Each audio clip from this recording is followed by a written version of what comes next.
نغضان نمفيوت نمشيري نمبيب نبمي ثواب ونوتي ونوت أمين.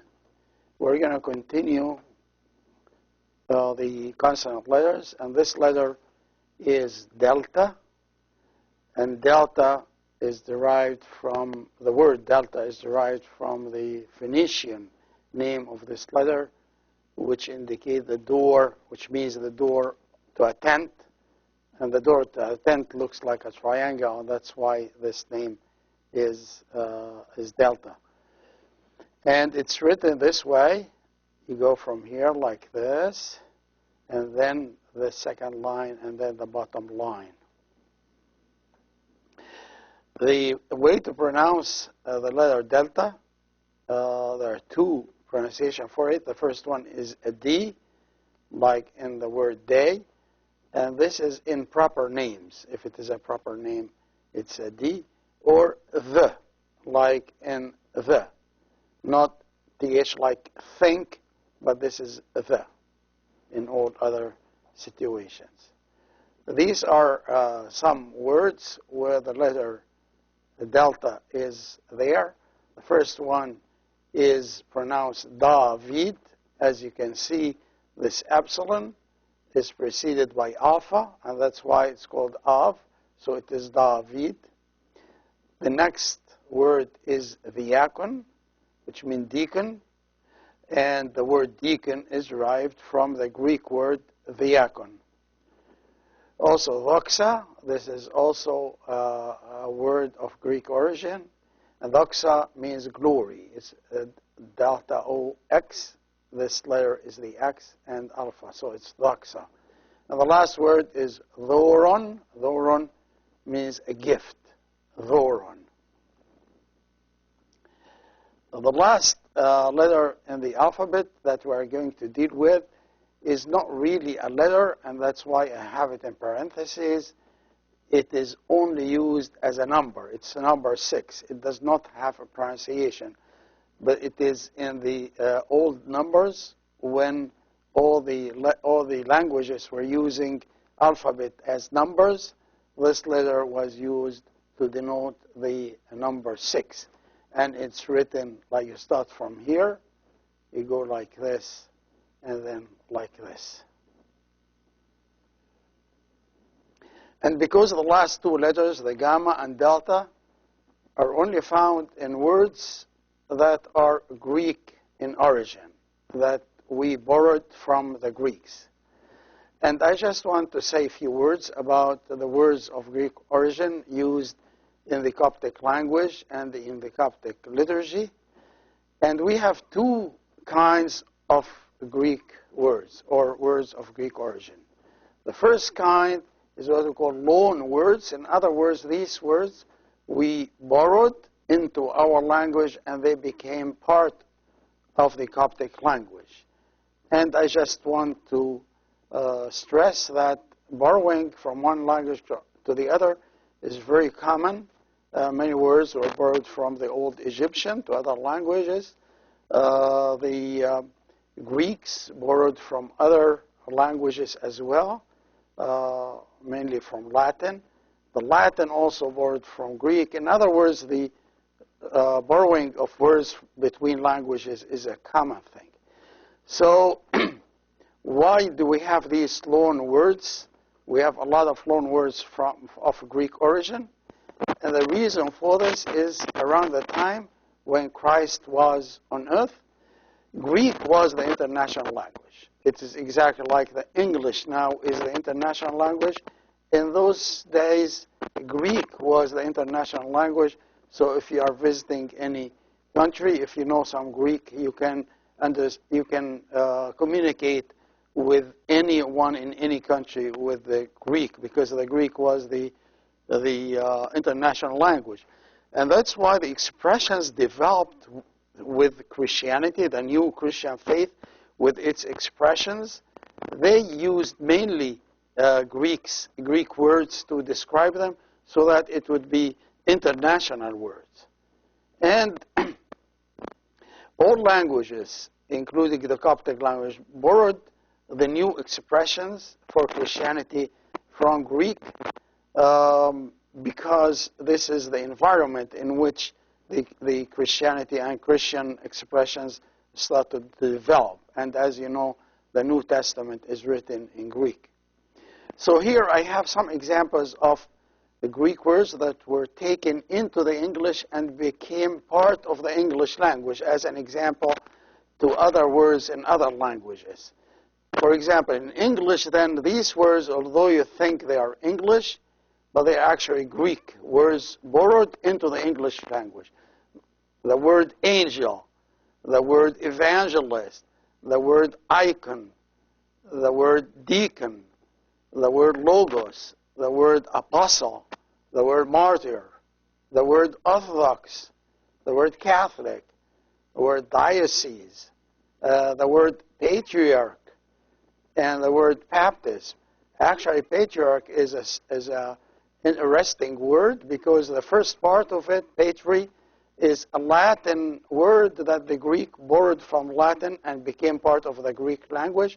And arch, or archi, or archi, is a Greek word. So this word became a Greek word, but its first part is borrowed from Latin.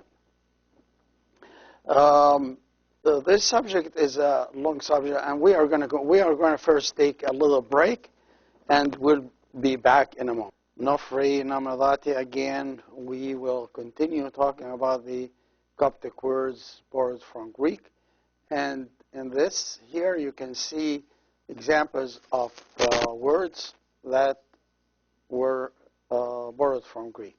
First word is pneuma, and I see it has this epsilon and pronounced V because it's preceded by the E. So pneuma means spirit. The next one, parakleton. The next one, pantokrator, which means almighty. And then logos, and then apostolos, apostle, martyros, martyr, angelos, angel, and laos, people or congregation. And then the last one, etrapeza, and this word etrapeza was borrowed from the Greek, and then it was borrowed from the Coptic to the Arabic after that. Now, the second group of Greek words are in the liturgy, and these are pure Greek hymns. The whole hymns are Greek. And why do we use Greek hymns in our church? Actually, this is not very many in our church, but we use some. And the reason for this goes historically back to when St. Mark came to Egypt. And he came to Alexandria. Alexandria at that time was an international city. 40% of its population were foreigners who did not speak any Coptic. And 60% are Egyptians who spoke both Coptic and Greek, saying Greek is an international language. And this Egyptian population of Alexandria was very well educated, and they knew both Coptic, their mother tongue, and the Greek language because it was the international language at that time. When St. Mark came to Egypt, he didn't know any Coptic. At the same time, the Copts did not understand any Aramaic or Hebrew that the St. Mark can speak. So the common language between them was the Greek. And that's why when he came to Alexandria, he preached in Greek, and he handed down the liturgy in Greek. When later on, the Egyptian wanted to translate the Greek liturgy to Coptic, the church had to keep some Greek hymns for the following reason, that if they translated the whole liturgy into 100% Coptic, those 40% of the population in Alexandria would feel that they do not belong to the church, and they will separate and make their own church. So the church wanted to keep them feeling that it is also their church. So many of the congregational hymns were kept in Greek, so they would feel this way. And this amounted to about 15% of the liturgy. So the liturgy, when it was translated into Coptic, actually it was translated 85% to Coptic and 15%, which are mainly congregation hymns, they were left in Greek. So the people who do not speak Coptic would still feel that they belong to the church.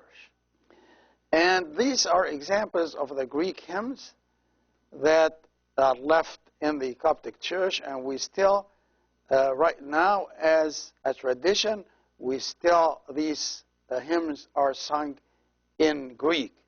Like Agios O Theos, this is a pure Greek hymn, and as I said, it is left in order so that those people who do not speak Coptic still feel belong to the church. Also, Doxa Patri, also Christos Anesti, this is a Greek word, but still used because of this. And some other hymns like the hymn of O Monogenes in Good Friday, this is a Greek hymn too.